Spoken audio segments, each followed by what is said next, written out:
So we have to start with resonance effect today. Voice आ रही है ठीक? ब्लैक बोर्ड ठीक है? Yes ma'am. मैम कितने बच्चों ने ज्वाइन किया जरा बताना एक बार मुझसे देख के। लिस्ट में से बता दो बस नंबर ऑफ पार्टिसिपेंट्स।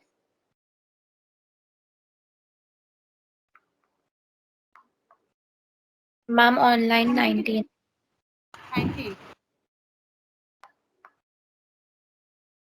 मैम कल की क्लास में जो आपने रेजोनेंस इफेक्ट कराया था उसमें कुछ डाउट्स हैं। वो स्टार्ट ही करा रही हूँ बेटा दोबारा। नहीं मैम आपने 2 पॉइंट्स ऑलरेडी लिखवा दिए थे। 2 पॉइंट्स ऑलरेडी लिखवाए थे। अभी रुक जाओ वो लास्ट में लेती हूँ ठीक है। मैम बस ये पूछना था कि वो करा देती हूँ। मैम ऑर्थो और पैरा डायरेक्टिंग का मतलब क्या होता है मैम? अब वही करा रही हूँ बेटा, वही करा रही हूँ अभी। ऑर्थो पैरा और मेटा डायरेक्टिंग ग्रुप पूरा दोबारा से ले रही हूँ ठीक है। कल केवल वो स्टार्ट ही कराया था, दोबारा से ले रही हूँ। प्लस आर इफेक्ट को हम बोलते हैं ortho and para directing effect ठीक है। अब इसके केस में ये बताया था कि इस केस में फर्स्ट पॉइंट था electron density increases eight ortho and para position. पूरा लिख रही हूँ इसीलिए, electron density increases eight ortho and para position ठीक है। तो plus are effect is shown by those groups which increases the electron density at ortho and para positions ठीक है। अब इसको हम कैसे आइडेंटिफाई करेंगे? if the most electronegative atom of the side chain of the functional group or side chain जो भी इस पे अटैच्ड है of the functional group oblique side chain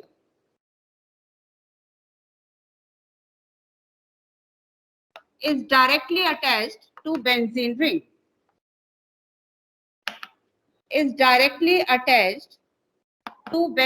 ring ठीक है। हाँ, plus are effect ortho and para directing groups, ortho and para directing groups ठीक है। अब तो ये ध्यान रखना है आपको कि माइनस आर बाद में लूंगी। आपको ये ध्यान रखना है कि अगर जो most electronegative atom of the functional group is directly attached to benzene ring then it is ortho and para directing या प्लस आर। अगर वो अटैच नहीं है बेंजीन रिंग को तो क्या होगा? माइनस आर ठीक है। माइनस आर दोबारा से अलग से लूंगी लेकिन बस इतना आइडेंटिफाई करना सीखो पहले। अच्छा, अगर मैंने Cl लिया यानी अगर मेरा बेंजीन रिंग है उसके साथ Cl है, क्या Cl इलेक्ट्रोनेगेटिव है? Cl is highly electronegative. तो इलेक्ट्रोनेगेटिव एटम जो है वो बेंजीन रिंग के साथ डायरेक्टली अटैच्ड है, तो इसका कौन सा इफेक्ट होगा? प्लस आर ठीक है। तो मैं बार बार बेंजीन रिंग नहीं बना रही हूँ, मैं केवल ग्रुप लिख रही हूँ। तो अब आपको आइडेंटिफाई करना है कि प्लस आर या माइनस आर ठीक है। तो पहले मैंने लिया क्लोरीन, तो chlorine what we know it is at plus R. अगर मैंने NO2 लिया, कौन सा ज्यादा इलेक्ट्रोनेगेटिव है? नाइट्रोजन या ऑक्सीजन?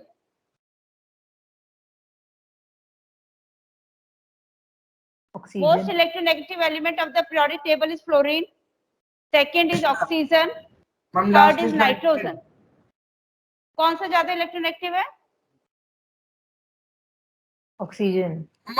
ऑक्सीजन। तो नाइट्रोजन बॉन्डिंग किसके थ्रू होती है? नाइट्रो में, और नाइट्रोजन के थ्रू। नाइट्रो ग्रुप इस तरह से होता है, बेंजीन रिंग उसके साथ N double bond OO, this is nitro group. तो बॉन्डिंग किसके थ्रू है? नाइट्रोजन। ज्यादा इलेक्ट्रोनेगेटिव कौन सा है? ऑक्सीजन। तो क्या यहाँ पर is the most electronegative atom directly attached to benzene ring? No.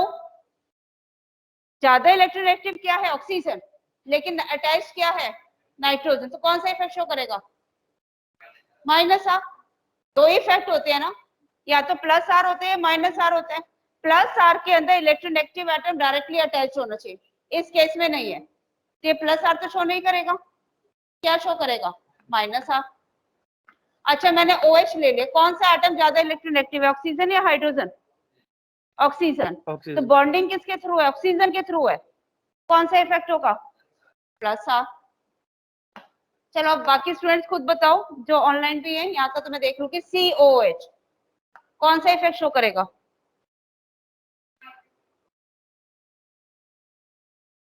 हाँ जी बेटा, COH कौन सा इफेक्ट शो करेगा? मैम एक आप ये लिख दीजिए, वी में टोटल बच्चे कितने आते हैं?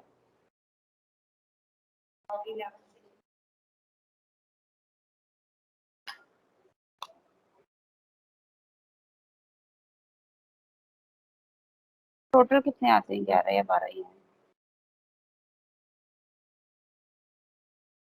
-R। -R। इस बैच में कितने बच्चे हैं वैसे? रोल नंबर 40, 21 to 41 है सेकेंड बैच में। Yes ma'am, Monday Wednesday Friday ma'am 21 to 41 है, मंडे वेडनेसडे फ्राइडे। हाँ ठीक तुम्हारा कौन सा इफेक्ट शो करेगा ये? -R। ठीक है, क्योंकि इलेक्ट्रोनेगेटिव एटम कौन सा है? ऑक्सीजन, लेकिन बॉन्डिंग किसके थ्रू है? कार्बन के थ्रू। ठीक है, नेक्स्ट वन CHO।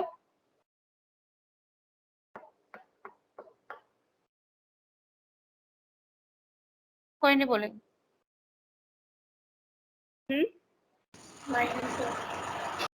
देखो जरा क्या बोलते हैं। Positive, very good. Positive R show करेगा। -R, ऑक्सीजन ज्यादा इलेक्ट्रोनेगेटिव है, लेकिन बॉन्डिंग किसके थ्रू है? कार्बन के through. Next one +R। Plus R। आगे समझ आप? ठीक है, अच्छा अगर कहीं पर एल्काइल ग्रुप है, CH3 ग्रुप, ये हमेशा क्या शो करते हैं? प्लस है, क्योंकि carbon is more electronegative than hydrogen. ठीक है, so now you know what is the plus R effect. Yes ma'am. Okay, अब मैं इसको प्लस R आगे बता रही हूँ। पहले मैंने आपको केवल आइडेंटिफाई करना बताया कि कैसे हम निकालेंगे कि ये ग्रुप प्लस R शो करेगा या -R। अब मैं आपको प्लस R का एग्जाम्पल करा रही हूँ, क्योंकि पहले हम केवल प्लस R कर रहे हैं। If I am taking the example of chlorobenzene, this is Cl double bond. आप कहीं से भी दिखा सकते हो, ऐसे दिखा दो, स्टार्ट कर दो, ऐसे मैंने सपोज ऐसे दिखा दी, double single double single double, benzene ring हो गई। अब क्लोरीन के पास एक लोन पेयर होता है, chlorine is having 7 valence electron, एक बॉन्ड बनाया तो उसके पास 3 लोन पेयर है, हमें केवल एक ही लोन पेयर से मतलब होता है। ठीक है, अब ये जो प्लस R का क्या मतलब है कि दे आर इलेक्ट्रॉन डोनेटिंग। ठीक है, जब और कोई भी चीज अगर अपना इलेक्ट्रॉन डोनेट कर देता है तो कौन सा चार्ज आ जाता है? पॉजिटिव। कोई भी चीज अपना इलेक्ट्रॉन, जैसे सोडियम आयन, सोडियम है, metals are those which loses या गिव इलेक्ट्रॉन, तो जो भी चीज इलेक्ट्रॉन देती है उसके ऊपर कौन सा चार्ज आता है? पॉजिटिव। तो इसीलिए हम इसको क्या बोल रहे हैं? Plus R effect. ठीक है, अब ये इसने अपने इलेक्ट्रॉन्स इधर दे दिए, इलेक्ट्रॉन्स कहाँ जा रहे हैं? एटम से कहाँ जा रहे हैं? बॉन्ड पर। ठीक है, अब अगर यहाँ पर भी एक बॉन्ड आ गया, तो कार्बन के पास पहले 4 बॉन्ड थे, एक और बॉन्ड बन गए, कि क्या मतलब 5 बॉन्ड बन गए। तो अगर एक बॉन्ड बनेगा तो एक बॉन्ड ब्रेक भी होना चाहिए। कार्बन कैन नॉट फॉर्म, ऐसे तो पॉसिबल नहीं है, कार्बन के पास यहाँ डबल बॉन्ड है, यहाँ डबल है, ये सिंगल है, 5 बॉन्ड तो नहीं बना सकता ना। पाई बॉन्ड तो ब्रेक हो इस जाएगा। हाँ, तो अगर यहाँ पर एक बॉन्ड बन गया तो ये वाला बॉन्ड ब्रेक हो गया। अब ये देख लो, इलेक्ट्रॉन मैंने कहाँ से दिखाया है? बॉन्ड के बीच में से दिखाया है कि ये वाला बॉन्ड ब्रेक हो गया और इसके इलेक्ट्रॉन्स कहाँ आ गए? एटम पर। एरो बहुत स्पेसिफिक होना चाहिए कि इसके इलेक्ट्रॉन्स ब्रेक होके बॉन्ड, तो मैंने बॉन्ड के बीच में एरो खत्म किया, यहाँ पर बॉन्ड से स्टार्ट किया कि ये बॉन्ड के इलेक्ट्रॉन्स इधर आ गए। ठीक है, तो इस स्ट्रक्चर में आपका क्या होगा जब आप बनाओगे, तो यहाँ पर आके आपका डबल बॉन्ड, क्योंकि क्लोरीन ने अपने, यहाँ पर डबल बॉन्ड बन गया, क्लोरीन ने अपने इलेक्ट्रॉन्स दे दिए तो इसके ऊपर पॉजिटिव चार्ज आ गया। ठीक है, इन बॉन्ड्स के ऊपर तो कोई भी चेंज नहीं हुआ, यहाँ तो कोई चेंज नहीं हुआ ना। अब केवल इस बॉन्ड ने अपने इलेक्ट्रॉन्स इधर दे दिए, तो इस एटम के ऊपर क्या आ गया? Negative charge. इस बॉन्ड के इलेक्ट्रॉन्स इस एटम पर आ गए, तो मैंने इस एटम पे क्या दिखाया, नेगेटिव चार्ज। अच्छा, what are the ortho para and meta positions? Ortho para meta positions क्या होती हैं? अगर मेरा ये वाली फंक्शनल ग्रुप की बिल्कुल साथ वाली पोजीशन होती है ऑर्थो, इसकी अपोजिट वाली पोजीशन होती है पैरा, ये वाली भी होगी ऑर्थो, इसके एडजेसेंट इधर भी ऑर्थो है, इधर भी ऑर्थो है, बिल्कुल अपोजिट होते हैं पैरा, यहाँ होते हैं मेटा। तो फर्स्ट स्ट्रक्चर में किसके ऊपर चार्ज आया, negative charge, ortho and para. तो इसीलिए हमको बोलते हैं कि it increases the electron density at ortho and para position. तो एक बार चार्ज आया ऑर्थो पर, नेक्स्ट चार्ज किस पे आएगा, हमारा ऐसे मूव कर रहा है चार्ज, हमने ऐसे मूव करते हुए दिखा, इधर आ गया, फिर पैरा पर आएगा, नेक्स्ट का आएगा ऑर्थो पे। नेगेटिव चार्ज आप कैसे सही बना रहे हो, आपको ये पता चल जाना चाहिए कि नेगेटिव चार्ज पहले ऑर्थो पर आएगा, फिर पैरा पर आएगा, वापस ऑर्थो पे आएगा। अब ये देखो नेक्स्ट स्ट्रक्चर, अब यहाँ पर नेगेटिव चार्ज था, नेगेटिव चार्ज ने यहाँ पर बॉन्ड बना लिया, ठीक है, negative charge is making a bond. अब ये बॉन्ड ब्रेक होके इसका चार्ज कहाँ गया, इस पोजीशन में, पैरा पोजीशन थी ना, मार्क कर लो, ये आपकी ऑर्थो और ये पैरा पोजीशन से, तो पहले चार्ज इधर आ गया, अब चार्ज कहाँ आएगा, यहाँ पर, ठीक है। एरो मूवमेंट कैसे दिखाई, ये बॉन्ड बना लिया और ये बॉन्ड हटके इसका चार्ज इस पोजीशन पर आ गया। तो this is the next resonance structure, यहाँ आ गया डबल बॉन्ड Cl+, यहाँ पर बन गया बॉन्ड, यहाँ आ गया नेगेटिव चार्ज, यहाँ रह गया बॉन्ड।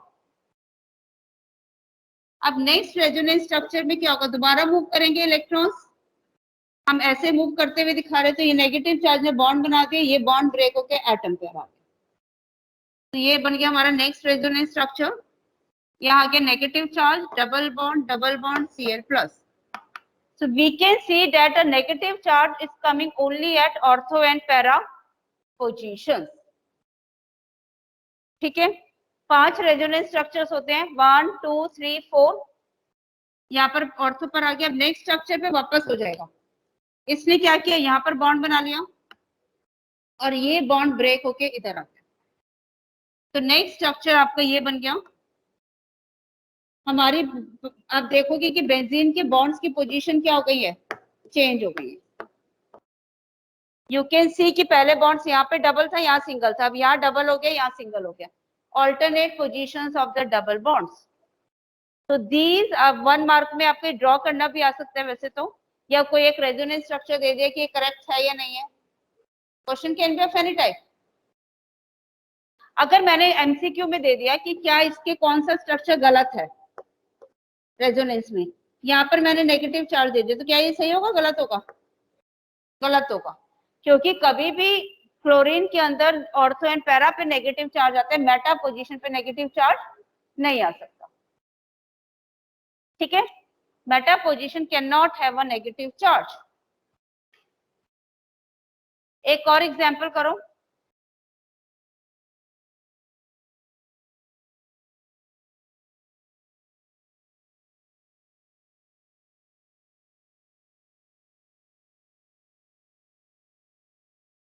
मैं ये रब कर रही हूँ ऊपर वाला, क्योंकि ऊपर एक एग्जांपल लिख रही हूँ मैं आपको। If I am taking this case aniline, अगर मैंने क्वेश्चन दे दिया draw the resonance structures of aniline, तो सबसे पहले तो आपको एनिलीन मालूम होना चाहिए क्या है, this compound is called as aniline, कौन सा ग्रुप है, ortho para meta, ortho and para. Most electronegative atom is directly attached to benzene, और जनरली जो ऑर्थो एंड पैरा होते हैं ना, उसमें फंक्शनल ग्रुप में कोई डबल बॉन्ड नहीं होता, जैसे COH है, C डबल बॉन्ड और OH, तो कहीं पर फंक्शनल ग्रुप में अगर डबल बॉन्ड आ जाते हैं ना, वो जनरली क्या होते हैं, मेटा डायरेक्टेड, ठीक है। तो अब इस केस में क्या होगा, फर्स्ट समय पता चल के +R शो करेगा, फर्स्ट स्ट्रक्चर क्या होगा, नाइट्रोजन ने अपने इलेक्ट्रॉन्स बॉन्ड बना दिए, कौन सा bond move, ortho and para position mark कर लो हमेशा, यहाँ पर डबल बॉन्ड बन गया, तो कौन सा बॉन्ड मूव करेगा, यहाँ पर अगर एक डबल बॉन्ड बन गया तो साथ वाला डबल बॉन्ड तो ये है ना, ये मूव करेगा। इस केस में तो मैंने इधर ऐसे दिखाया था बॉन्ड, अगर मैंने ऐसे दिखा दिया तो भी तो सेम ही है, अगर इस कार्बन के साथ 5 बॉन्ड नहीं हो सकते, तो ये अगर यहाँ पर बॉन्ड बन गए तो ये बॉन्ड मूव करके इसके इलेक्ट्रॉन्स का आ गए ऑर्थो पर। यस और नो? ऐसे भी तुम दिखा सकते हो। तो फर्स्ट रेजोनेंस स्ट्रक्चर मेरा ये होगा इस केस में। सारे खुद बनाओ। नाइट्रोजन ने दे दिए तो इसके ऊपर आ गया पॉजिटिव चार्ज, यहाँ आ गया नेगेटिव चार्ज, ये डबल बॉन्ड बन गया। It is like this. तो फर्स्ट मेरा नेगेटिव चार्ज आ गया ऑर्थो पोजीशन पर। आगे बनाओ अपने आप, जस्ट ड्रॉ इट।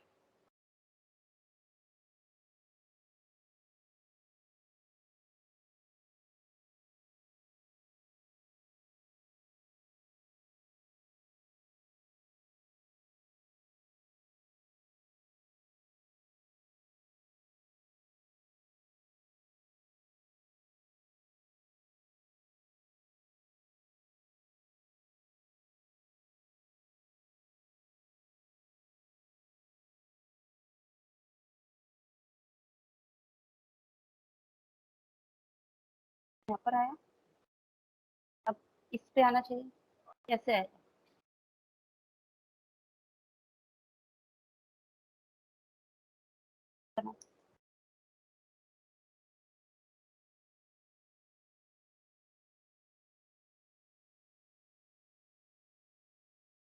यहाँ डबल बॉन्ड बन गया, बॉन्ड हट गया।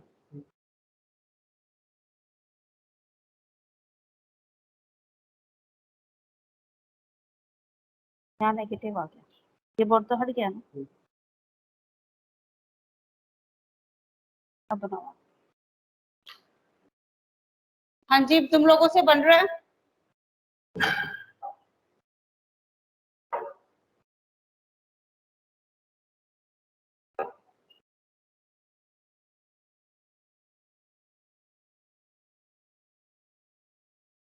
हाँ बनाओ, नेक्स्ट बनाओ।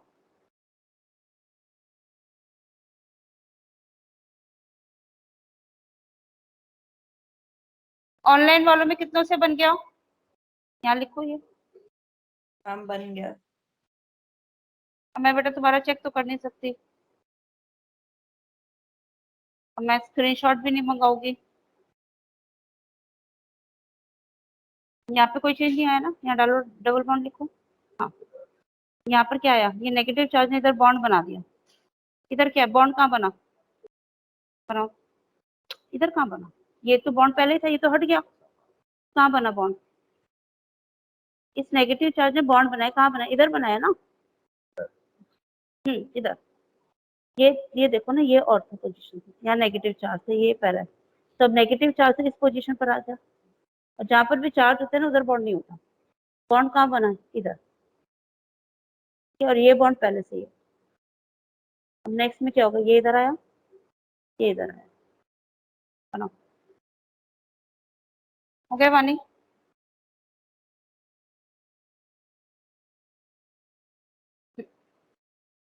ओके, अब मैं बना रही हूँ, अपने आप चेक करो। नेगेटिव चार्ज ने इधर बॉन्ड बना दिया। अब ये बॉन्ड के इलेक्ट्रॉन्स मूव करके इस पोजीशन पर आ गए। ठीक है, तो अब क्या होगा? यहाँ पर आपका बन गया बॉन्ड, यहाँ आ गया नेगेटिव चार्ज, यहाँ पर भी रहा bond, double bond NH2 plus. Clear? अब नेगेटिव चार्ज ने इधर वापस बॉन्ड बनाया, ये बॉन्ड हटके इस पोजीशन पर आ गया। तो यहाँ पर आपका आ गया नेगेटिव चार्ज, यहाँ बन गया बॉन्ड, यहाँ आ गया बॉन्ड। ये ध्यान रखो, जहां पर नेगेटिव चार्ज है ना वहां पे साथ में कोई भी बॉन्ड नहीं। जैसे यहाँ पर नेगेटिव चार्ज है तो साथ में बॉन्ड नहीं होता। ठीक है, double bond NH2 plus. Last step में इसने यहाँ पर बॉन्ड बना लिया और ये इलेक्ट्रॉन्स ब्रेक करके इधर आ गए। So what I am getting is this compound. Class में इसीलिए रिकॉर्ड भी कर रही हूँ कि any doubt you can see the recording.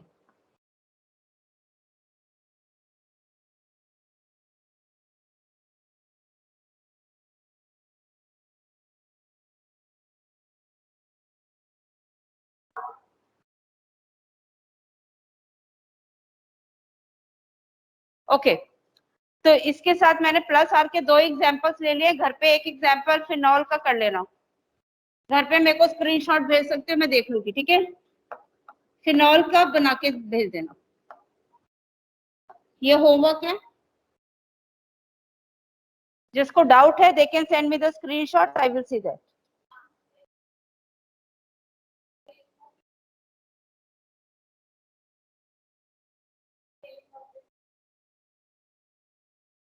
ये वाला आपका कंपाउंड था एनिलीन, घर पर आपको दिया है phenol. Benzene ring having OH is called as phenol and it is also a ortho and para directing group. Now I am taking an example of the minus R effect.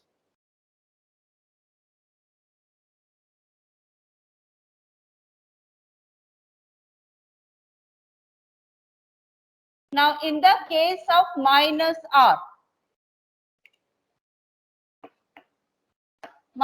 R means meta directing. It decreases the electron density at ortho and para position. It decreases electron density at ortho and para positions. So and in yes, any doubt? Online students मेरी voice आ रही है Akanksha? Yes ma'am. Ma'am आ रही Okay. It decreases the electron density at ortho and para position. So an incoming electrophile will attack, ये point उसमें भी बता देते, will attack meta position.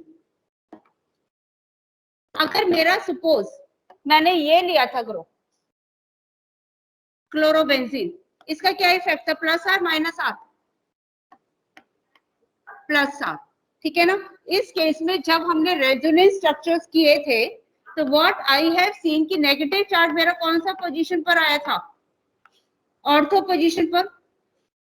तो अगर मेरा इलेक्ट्रोफाइल अटैक करेगा, कोई भी, इलेक्ट्रोफाइल का क्या मतलब होता है, what is electrophile? File means loving, electrophile means electron loving. तो इलेक्ट्रॉन लविंग अगर मेरी कोई भी स्पीशीज है, इलेक्ट्रोफाइल है कोई भी, वो कहाँ अटैक करेगा? इलेक्ट्रोफाइल में C+, कहाँ अटैक करेगा? इस केस में कहाँ अटैक करेगा? ऑर्थो या पैरा पे? क्योंकि इस केस की जब मैंने रेजोनेंस स्ट्रक्चर्स बनाए तो नेगेटिव चार्ज कहाँ आ रहा था? ऑर्थो एंड पैरा पर।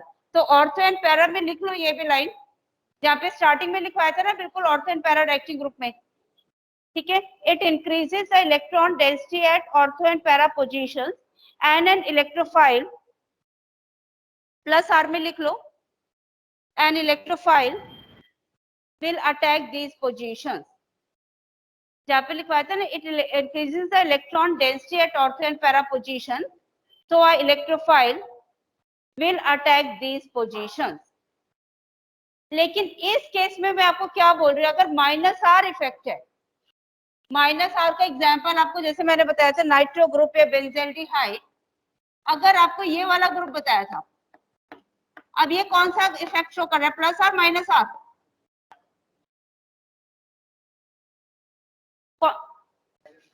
माइनस आर, क्योंकि इलेक्ट्रोनेगेटिव तो ऑक्सीजन है लेकिन बॉन्डिंग तो उसके थ्रू नहीं है। तो अगर ये माइनस आर इफेक्ट शो करता है तो इस केस में आपके ऑर्थो एंड पैरा पोजीशन पे कौन सा चार्ज आ जाता है? पॉजिटिव चार्ज आ जाता है।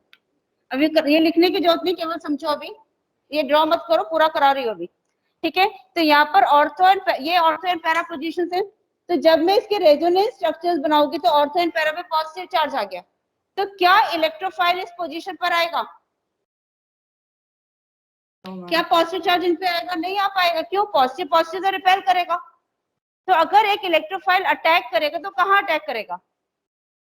इन तीनों पे तो नहीं कर सकता। कौन सी पोजीशन बची? मेटा। तो इसको हम बोलते हैं मेटा डायरेक्टिंग ग्रुप। तो these are called meta directing group, क्योंकि जो इलेक्ट्रोफाइल है वो ऑर्थो एंड पैरा पे अटैक नहीं कर पाएगा। ऑर्थो एंड पैरा पे कौन सी चार्ज आ गया? पॉजिटिव। तो उसके पास कौन सी पोजीशन बची जिसपे कोई भी चार्ज नहीं है, ठीक है ना। पॉजिटिव पॉजिटिव तो रिपेल कर जाएंगे, तो वो कहाँ अटैक करेगा? मेटा पोजीशन पे। अब इसको रेजोनेंस स्ट्रक्चर्स बनवा रही हूँ इसके। प्लस आर का, तो प्लस का मतलब होता है डोनेटिंग, माइनस का क्या मतलब है? विड्रॉइंग। प्लस का क्या मतलब है? डोनेटिंग। वो बेंजीन रिंग को इलेक्ट्रॉन दे रहा था, लेकिन यहाँ पे तो वो बेंजीन रिंग से इलेक्ट्रॉन लेगा। हम यही कह रहे हैं, decreases the electron density at ortho and para position of the benzene ring. तो यानी ये बेंजीन रिंग से इलेक्ट्रॉन ले रहा है। कैसे लेगा? यहाँ देखो ध्यान से, कार्बन और ऑक्सीजन में कौन सा ज्यादा इलेक्ट्रोनेगेटिव है? ऑक्सीजन। तो ये इलेक्ट्रॉन्स ऑक्सीजन अपनी तरफ ले लेगा।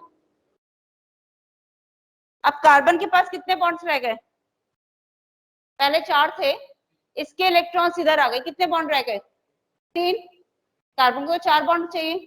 तो ये जो है, इसके पास ये वाला बॉन्ड है ना, ये बॉन्ड मूव करके इधर बॉन्ड बना गया। ये इलेक्ट्रॉन्स इसने ले लिए, और तो ये बॉन्ड के इलेक्ट्रॉन्स इधर बॉन्ड बन गए ताकि कार्बन के 4 बॉन्ड पूरे हो जाए, और ये बॉन्ड इधर शिफ्ट हो गया। ठीक है, तो इस केस में आप ध्यान से देखो, फर्स्ट रेजोनेंस स्ट्रक्चर में ये आपके आ गए बेंजीन रिंग, यहाँ पर आ गया डबल बॉन्ड, ये आ गया C, यहाँ आ गया O-, ये बचा आपका H।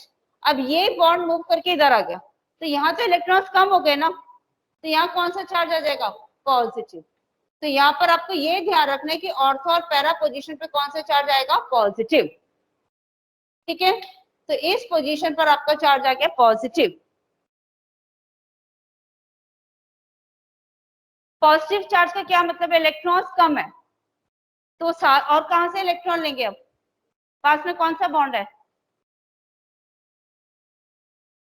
इसके पास में कौन सा डबल बॉन्ड है बेंजीन रिंग के अंदर? है ना? तो अब इसके पास पॉजिटिव चार्ज आ गया, तो इसको इलेक्ट्रॉन चाहिए, तो ये जो बॉन्ड है इसके इलेक्ट्रॉन्स इधर आ जाएंगे, केवल एक ही मूवमेंट दिखाएंगे। ठीक है, क्योंकि इसके बाद पॉजिटिव चार्ज का मतलब इलेक्ट्रॉन्स कम हो गए, तो यहां से इसने इलेक्ट्रॉन्स ले लिए। तो नेक्स्ट रेजोनेंस स्ट्रक्चर आपका ऐसे बनेगा, यहाँ पर तो सेम रहेगा CO-, यहाँ पर रहा H, ये बॉन्ड में कोई चेंज नहीं, इसके इलेक्ट्रॉन्स इधर आ गए, तो यहाँ बन गया डबल बॉन्ड, और यहाँ कौन सा चार्ज आ गया? पॉजिटिव। तो आपको मैंने यही कहा था, पहले ऑर्थो पर चार्ज आया, फिर कहाँ गया? पैरा पर। पहले चार्ज आया था नेगेटिव प्लस R में, लेकिन यहाँ कौन सा चार्ज आएगा? पॉजिटिव। अब यहाँ पे इसको भी इलेक्ट्रॉन चाहिए, तो ये यहाँ से इलेक्ट्रॉन्स इधर मूव कर गए, तो नेक्स्ट स्ट्रक्चर में आपका यहाँ बन गया बॉन्ड। इसके बेटा 1-2 बार हाथ सेट होना चाहिए, बहुत इजी हो जाता है। फिर स्टार्टिंग में मुश्किल लगेगा, लेकिन जब तक तुम 2-3 बार खुद ड्रॉ नहीं करोगे प्रॉब्लम होगी, लेकिन आपने 1-2 बार खुद ड्रॉ कर लिया ना पूरे करेक्ट, तो उसके बाद आपको 12th में याद रहता है, पूरा 12th में है, ये इंपॉर्टेंट है बहुत। पूरा चैप्टर ही ऑर्गेनिक का 12th के हिसाब से इंपॉर्टेंट है। अब नेक्स्ट क्या होगा? वापस आ जाते हैं नेक्स्ट स्ट्रक्चर में। क्या होता है? लास्ट स्ट्रक्चर में सारा वापस बन जाता है, केवल पोजीशन चेंज हो जाती है। अब इसके पास बॉन्ड था, तो अब वापस क्या होगा? ये तो सारे मूव करके पहले यहाँ चार्ज आ गया, फिर यहाँ आ गया, फिर यहाँ आ गया, बेंजीन रिंग का कोई काम नहीं है। अब ये जो दोबारा से रेजोनेंस स्ट्रक्चर बनेगा, इसने इसको चार्ज दे दिए, और ये बॉन्ड मूव करके इधर आ गया। Are you getting the point? ये बॉन्ड डबल वापस आ गया, ऑक्सीजन से इसको पॉजिटिव चार्ज है, इसके पास तो यही डबल बॉन्ड है ना, तो इस डबल बॉन्ड के इलेक्ट्रॉन्स यहाँ ले लिए, और इसने इससे वापस ले लिए। तो 5 रेजोनेंस स्ट्रक्चर्स बनते हैं बेंजीन रिंग के अंदर।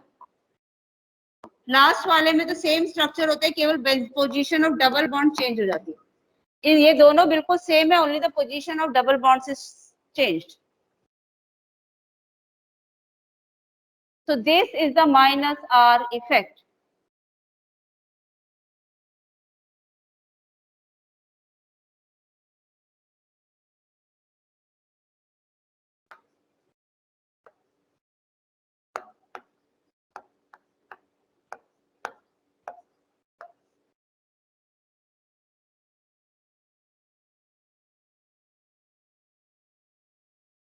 नेक्स्ट वाला कौन सा शो करेगा? +R -R? कौन सा ज्यादा इलेक्ट्रोनेगेटिव है? -R शो करेगा। Oxygen is more electronegative than nitrogen. यहाँ पर भी यही था, कार्बन और ऑक्सीजन में ऑक्सीजन ज्यादा इलेक्ट्रोनेगेटिव थी, बॉन्ड कार्बन के थ्रू था। यहाँ पर भी ऑक्सीजन ज्यादा इलेक्ट्रोनेगेटिव है, बॉन्ड किसके थ्रू है? नाइट्रोजन का, तो -R। ठीक है, अब कैसे स्टार्ट होगा, नाइट्रोजन और ऑक्सीजन में से ऑक्सीजन ज्यादा इलेक्ट्रोनेगेटिव है। अब नाइट्रोजन कहाँ से लेगा इलेक्ट्रॉन्स, डबल बॉन्ड से, तो ये इलेक्ट्रॉन्स मूव करके इधर आ गए। First structure, ma'am am I audible? Yes ma'am बेटा, किसी की आवाज आ रही है, किसी बच्चे के पीछे से, छोटे से बच्चे की। हाँ बोलो, कोई बात नहीं, मैं सुन रही हूँ। हाँ जी, ये CHO वाले में मैम जो फोर्थ जो स्ट्रक्चर है मैम, उसको एक बार बता दो। फोर्थ वाला, ओके। इसमें मैंने आपको ये बताया कि यहाँ पॉजिटिव चार्ज आ गया, अब इसको इलेक्ट्रॉन चाहिए, हम पहले यहाँ पॉजिटिव चार्ज आ गया था, फिर यहाँ आ गया, नेक्स्ट पॉजिटिव चार्ज यहाँ आना चाहिए, ठीक है। तो यहाँ कैसे चार्ज आएगा, ये जो डबल बॉन्ड के इलेक्ट्रॉन्स मूव करके इधर आ गए, तो यहाँ बन गया बॉन्ड, यहाँ आ गया पॉजिटिव चार्ज। अब इससे वापस ये स्ट्रक्चर आएगा, कैसे, क्योंकि जब यहाँ पॉजिटिव चार्ज है तो कोई पास का डबल बॉन्ड तो ये वाला है ना, तो ये डबल बॉन्ड के इलेक्ट्रॉन्स मूव करके इधर आ गए, तो यहाँ डबल बॉन्ड बन गया। अब जब यहाँ के इलेक्ट्रॉन्स मूव करके आ गए तो कार्बन के पास तो 3 ही बॉन्ड बचे, तो वापस ऑक्सीजन ने यहाँ पर अपने जो इलेक्ट्रॉन्स लिए थे वापस कर दिए, ठीक है बेटा। तो Yes, पूछना ma'am. तो अब नेक्स्ट देखो, अगर मैं इसके बना रही हूँ, अब इसमें फर्स्ट स्ट्रक्चर पे कहाँ पर चार्ज आएगा, ये यहाँ चला गया, ये यहाँ, तो नाइट्रोजन ऑक्सीजन के पास आ गया नेगेटिव चार्ज, ये एज इट इज रहा, यहाँ पर डबल बॉन्ड हट गया, तो यहाँ पर आ गया पॉजिटिव चार्ज। पहले ही ना ऑर्थो और पैरा पोजीशन मार्क कर लिया, तो एक बार यहाँ चार्ज आ गया, अगली बार यहाँ आएगा, अगली बार यहाँ आएगा, ये तो पॉइंट मालूम है ना। एक बार चार्ज यहाँ आया, अगली बार कहाँ आएगा चार्ज, यहाँ पर, अगली बार कहाँ आएगा, यहाँ पर। तो ये चीज ध्यान रखो, आपको ये मालूम है कि अभी अगर चार्ज उल्टा भी कई बच्चों को ना अगर प्रॉब्लम होती है तो हम थोड़ा सा ऐसा भी स्टार्ट कर सकते हैं, वो गलत वे है वैसे, दैट इज नॉट करेक्ट, लेकिन अगर किसी को ज्यादा प्रॉब्लम हो रही है तो ये ध्यान रखो, पहले इधर चार्ज आ गया, अब चार्ज कहाँ आएगा, इधर आएगा, यही बताया था ना। नेक्स्ट टाइम चार्ज कहाँ आएगा, इधर आएगा, यही बताया। क्या चीज, हाँ यहाँ पर डबल बॉन्ड बन गया, ठीक है, तो यहाँ पर बन गया डबल बॉन्ड, यहाँ आ गया O माइनस, यहाँ आ गया O। अब नेक्स्ट रेजोनेंस स्ट्रक्चर कैसे हुआ, ऊपर का तो कोई चेंज नहीं होता, ठीक है। तो मैंने आपको ये बताया कि ये आपका अगर फर्स्ट था, ये आपका सेकंड होगा, ये आपका थर्ड होगा, फोर्थ में इधर आ गया, और फिफ्थ में बिल्कुल सेम स्ट्रक्चर होगा जो पहले वाला था। फिफ्थ और फोर्थ, फर्स्ट और फिफ्थ सेम होता है, केवल बेंजीन रिंग के पोजीशन और डबल बॉन्ड डिफरेंट हो जाते हैं। तो यानी ये स्ट्रक्चर तो बिल्कुल सेम हुआ, पहले डबल बॉन्ड यहाँ था तो अब उल्टा हो जाएगा, फिफ्थ स्ट्रक्चर आपका ये आना चाहिए। तो जिनको अगर प्रॉब्लम हो रही है वो ऐसे करो, पहले पोजीशन ऐसे थी, अब उल्टी हो गई, यहाँ की जगह यहाँ डबल बॉन्ड आ गया, फिर सिंगल, डबल एंड सिंगल। तो आपको ये 5 स्ट्रक्चर्स में आइडिया लग गया कि हमारा कैसे होगा।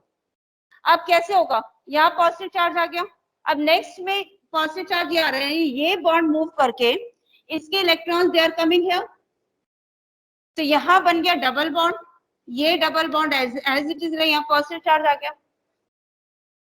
और एक चीज आपको और भी बता रखी है मैंने कि फर्स्ट थिंग, ये ऊपर वाले रब कर रही हूं मैं, ये आ गया, नेक्स्ट में ऊपर वाला तो सेम रहा। अब आपको एक हिंट और बताई थी कि जहां पर पॉजिटिव चार्ज या कोई भी चार्ज होता है वहां साथ में कोई भी डबल बॉन्ड नहीं आता, यानी यहाँ पर भी, यहाँ और यहाँ तो डबल बॉन्ड नहीं आएंगे, यहाँ पर जैसे चार्ज था तो साथ में कभी भी डबल बॉन्ड नहीं आएगा। अब नेक्स्ट स्ट्रक्चर में क्या होगा, चार्ज इधर आना, तो ये बॉन्ड मूव करके इधर आ गया, बाकी सब कुछ सेम रहा, तो यहाँ पर बॉन्ड रहा एज इट इज, यहाँ बन गया बॉन्ड, ये आ गया।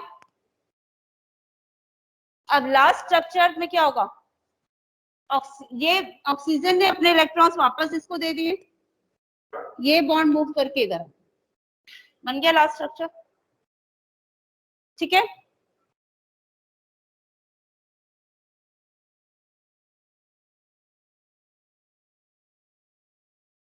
होमवर्क दे देती हूँ दोनों के, एक मैंने दिया फिनॉल का बनाने को और एक दिया है मैं इसका दे रही हूँ।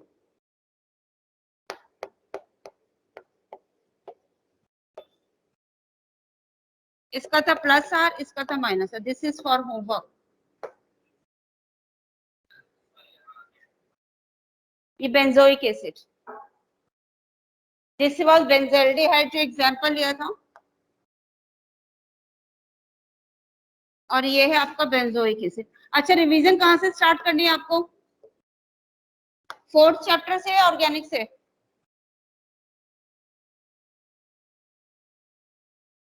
फोर्थ है केमिकल बॉन्डिंग, 4th से कर लें. Ma'am 4th Yes, chapter ma'am. 4th, ठीक है. सेकंड भी करानी है रिवीजन में. पहले ना मैं 4th ले रही हूँ, ठीक है. सेकंड में फिर भी एज्यूम करके चल रही कि पीरियोडिक में था तो थोड़ा सा पढ़ा होगा. पहले मैं 4th चैप्टर लेके चलूंगी, टॉपिक्स बता दूंगी. स्टार्टिंग के पढ़ लेना 10-12 पेज. 4th है केमिकल बॉन्डिंग. ओके, अब इसके बाद अब आपके एक दो छोटे छोटे टॉपिक्स और बचे हैं. Next topic is hyper conjugation. Ma'am revision start कब से होगी? मंडे से हो जाएगी मोस्ट प्रोबेबली. अब पहले हाइपर कॉन्जुगेशन कर लो. 2 टॉपिक बचे हैं मेरे ख्याल से, एक तो अभी हो जाएगा. रब कर दूं? Yes ma'am.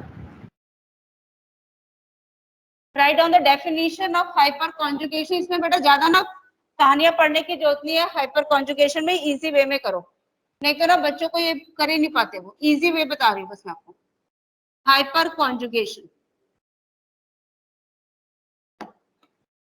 It is no bond resonance. इसमें भी रेजोनेंस है लेकिन कोई बॉन्ड नहीं बनता. It is no bond resonance and involves delocalization of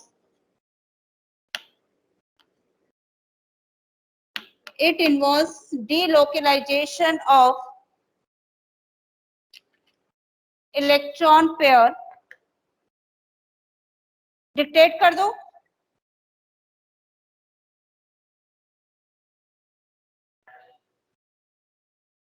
hyper conjugation की डेफिनेशन.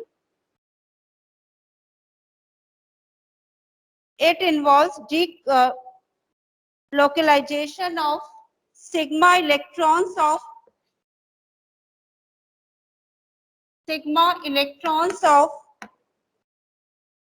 CH bond, NCERT से देख लेना, of an alkyl group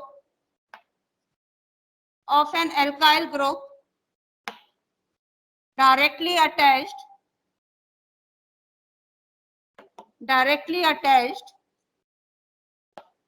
to a double bond to a carbon having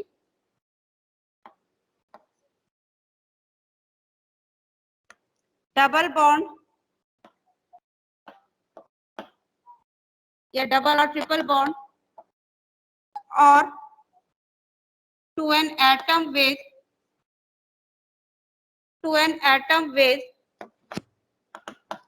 unshared p orbital. ये तो NCERT की line है,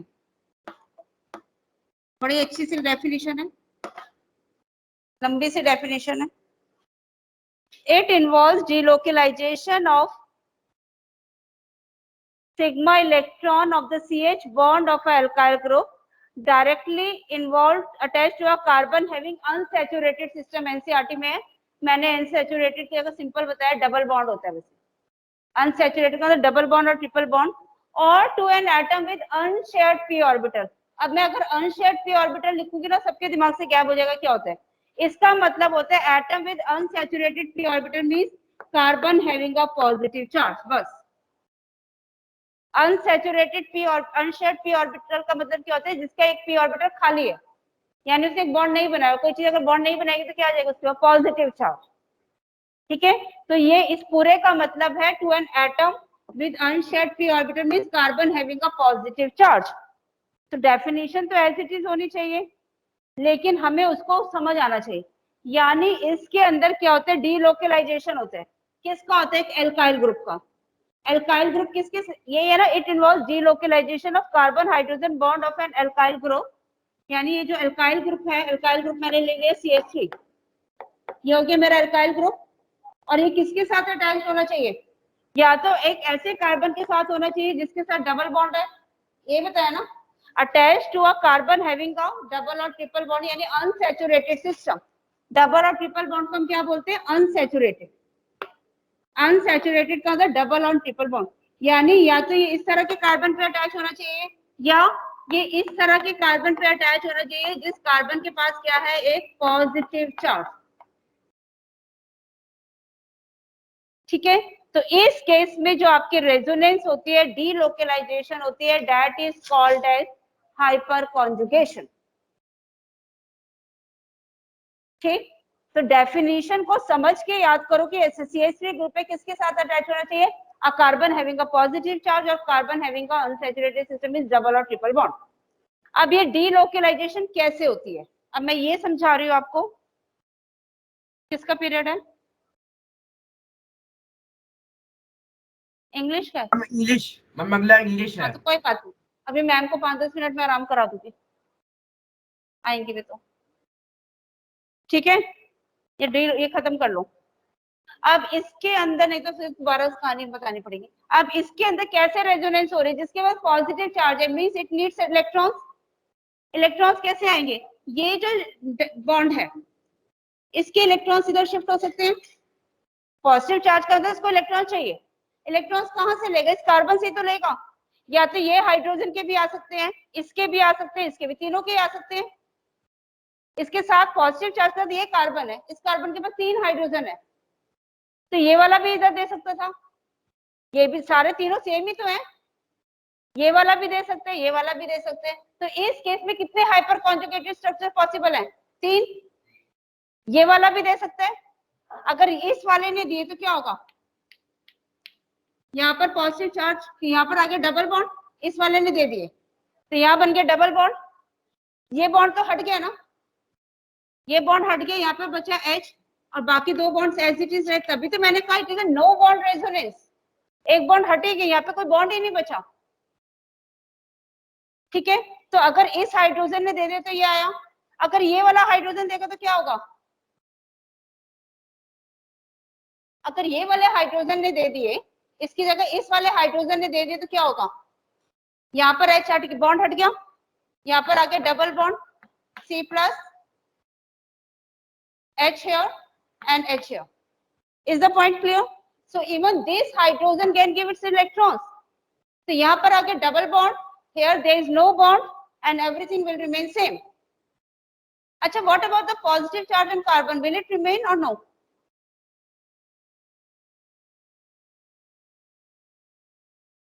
Positive charge will not be there.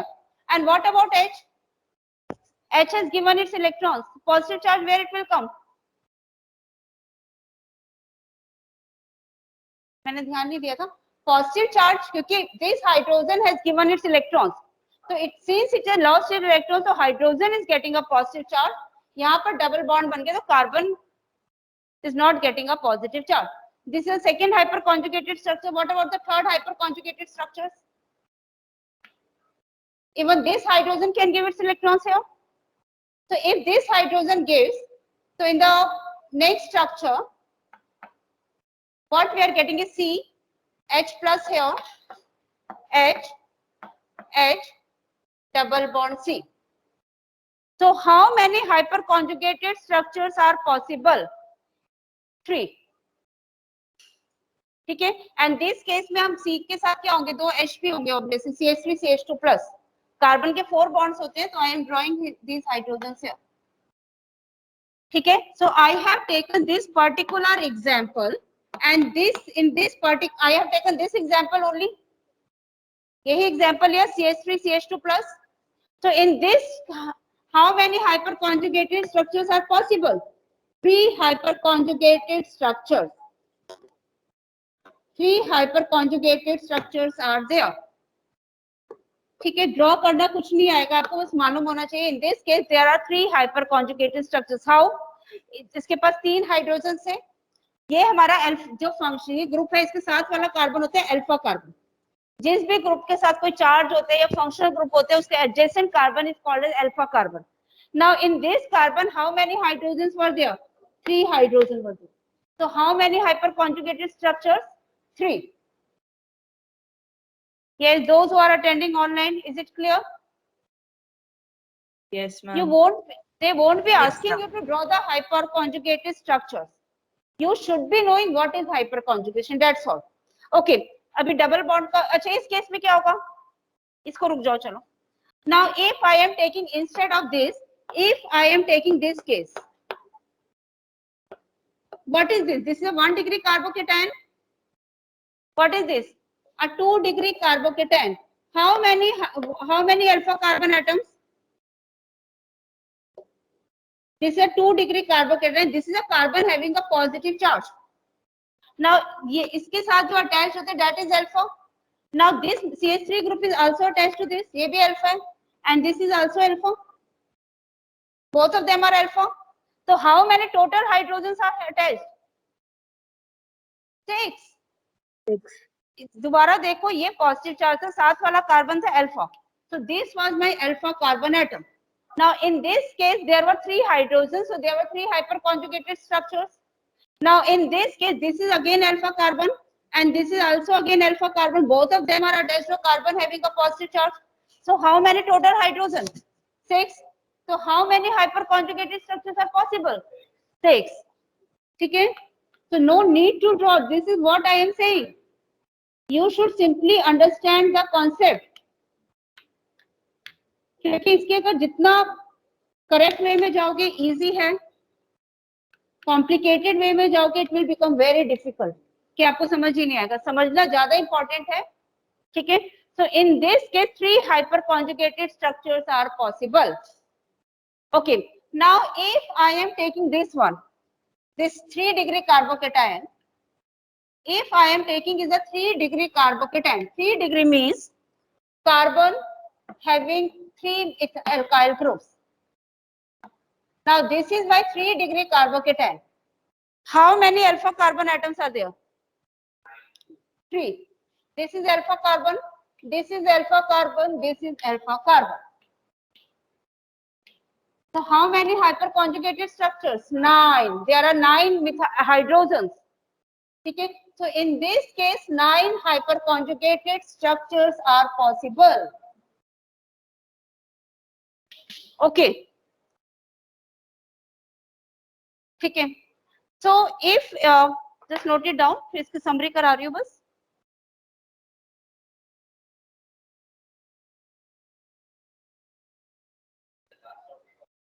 एक ना और प्लस ई माइनस ई बचा है, वो 2 मिनट का है, कुछ भी नहीं है उसमें, वो बाद में ले लूँ. पहले ये बस खत्म करा दो हाइपर कॉन्जुगेशन. अगर मैम दे देंगी 10 मिनट तो मैं पूरा चैप्टर खत्म करा दूंगी. 3-4 मिनट का रह गया बस अभी टॉपिक. Is it okay? अब आपको मैंने क्वेश्चन कल कराया था, out of 1 degree 2 degree and 3 degree carbocation which is more stable. 3 degree. क्यों? ये वाला मैंने कल भी कराया था कि अगर मेरे 3 डिग्री कार्बोकेटायन है, it is more stable then 2 degree carbocation. कल एक रीजन बताया था और ये भी कहा था, आगे कंटिन्यू करूंगी इसको. This is 3 degree 2 degree 1 degree. This is more stable. Now one of the reason why it is more stable is because of more plus I effect. कराया था कल, इंडक्टिव इफेक्ट कराया था, क्योंकि तीनों अल्काइल ग्रुप्स इसको इलेक्ट्रॉन्स दे देंगे तो positive charge will be decreased. Second reason is that, first reason the more plus I effect, second is more hyperconjugation. Hyperconjugation also leads to stability. So in this case there is more hyperconjugation. So these are the 2 reasons.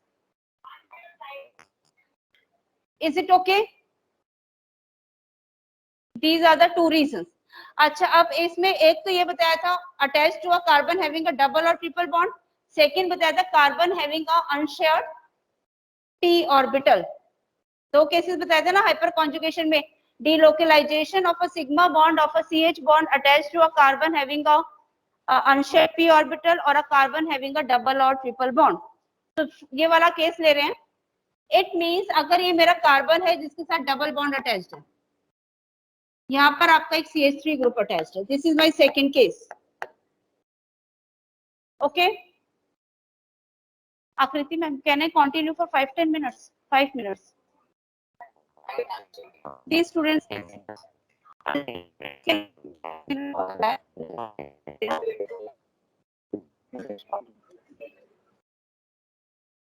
बस 2-3 minutes more. Okay. So this is carbon hydrogen having a sigma bond, and this is the having the double bond. Okay. Now what is happening is that अब इस case में भी resonance हो जाएगी. कैसे होगी? अब डिटेल ज्यादा जरूरत नहीं है.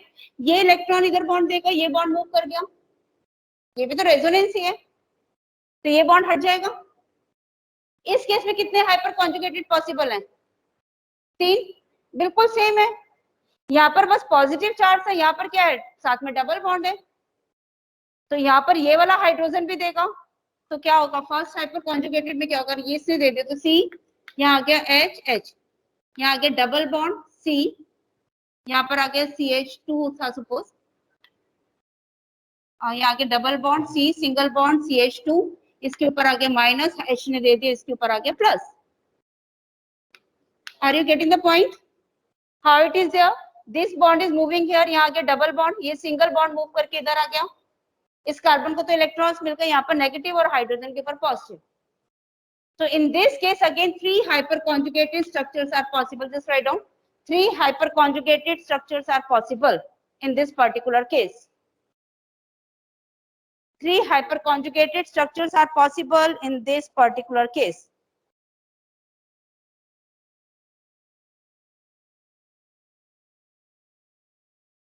Okay. एनसीईआरटी में एक ऑर्बिटल डायग्राम दे रखा है, उसमें कुछ भी नहीं है. उसने ये बताया कि अगर ये जैसे इनके ऑर्बिटल्स हैं, ये इसके ऑर्बिटल्स है, तो ये इसको इलेक्ट्रॉन दे रहे हैं. बस इस डायग्राम की कोई जरूरत नहीं है. You can see this diagram. ठीक है, इसमें बताया कि बस ये इलेक्ट्रॉन्स अपने ऑर्बिटल यहाँ दे रहे हैं, तो this diagram is not required at all. आप केवल कंफ्यूज ही हो गए इस डायग्राम से. बाकी हाइपर कॉन्जुगेशन मैंने आपको पूरी डिटेल करा दी एनसीईआरटी की. These diagrams are not required. These diagrams are not required. ठीक है, हाइपर कॉन्जुगेशन बस जितनी कराई है उतनी करो, उससे आपको इजीली समझ आ जाएगा. चलो प्लस ही और माइनस ही कराओ या नहीं कराओ? खत्म करा दो, 2 मिनट का है, करा दो. बस आगे का सारा डिलीटेड है, आगे का सारा प्यूरिफिकेशन वगैरह सब डिलीटेड है केमिस्ट्री में से. या प्लस ही माइनस है, चलो मंडे को ले लूंगी क्योंकि दूसरे बच्चे भी वेट करें. So I will take further topic on Monday. 2 minute का टॉपिक है, मैक्सिमम 5 मिनट का है. And then we will starting the revision of chemical bonding. I will be sending the topic. Okay, so I am leaving the class. Okay ma'am, thank you. याद दिला देना, बस plus ही और minus ही बच गया, वो बीच में मैं भूल ही गई. Okay ma'am.